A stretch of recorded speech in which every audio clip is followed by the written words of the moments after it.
খারেজিরা কি কাফির? খারেজিরা কাফের বলা যাবে না। খারেজিরা তো কাফের থেকে বাঁচার জন্যেই অন্যকে কাফের বলে।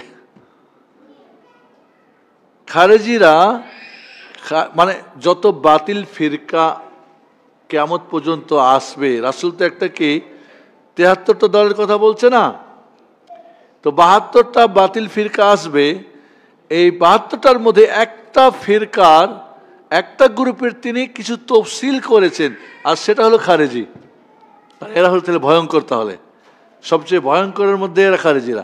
কারণ ওদের বাহ্যিক কি দিনে রোজা রাখে, রাতে তাহাজ্জুদ পড়ে, কিন্তু ভিতরে কি ওদের দিন এইখানের নিচে যায় না, এই পর্যন্ত।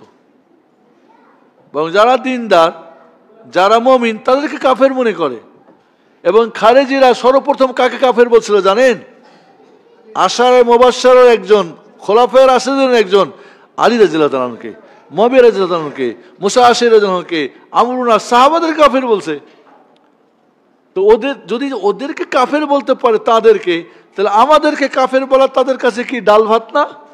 কত ভয়ঙ্কর চিন্তা করছেন। এবং কোনো মুমিনকে যদি কেউ কাফের যায়, নিজে কাফের হয়ে যায় না? কারণ কুফরি ব্যাপারটা ভিতরের ব্যাপার, আপনি বাহ্যিক দেখে বলতে পারবেন না। কাজী ভয়ানক গ্রুপ এটা, এই গ্রুপটা সবচেয়ে বড় ভয়ানক।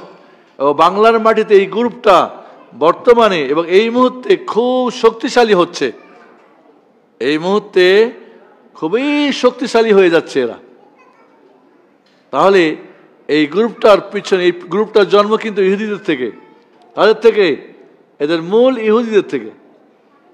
যদি আপনি ইতিহাস জানেন দেখবেন আসছে থেকে ইহুদি থেকে এর জন্ম হয়েছে। ইহুদিরা কি আমাদের দোস্ত না দুশমন? মানবরূপী শত্রুর সবচাইতে বড় শত্রুকে ইহুদিরা। আর এই জন্য ইহুদি থেকে যাদের জন্ম, ওরা আমাদের সবচেয়ে বড় শত্রু। রাফেজিরা, শিয়া, খারেজি, এখান থেকে জন্ম হয়েছে কারা? বাতেনিরা আর খারেজিরা। এই তিনটা গ্রুপ সরাসরি লিঙ্ক কার সাথে? ইহুদির সঙ্গে। বড় বড় শত্রুর ছাত্র বড় হবে না ছোট হবে? মারাত্মক এরা, ভয়ঙ্কর ভয়ঙ্কর এরা।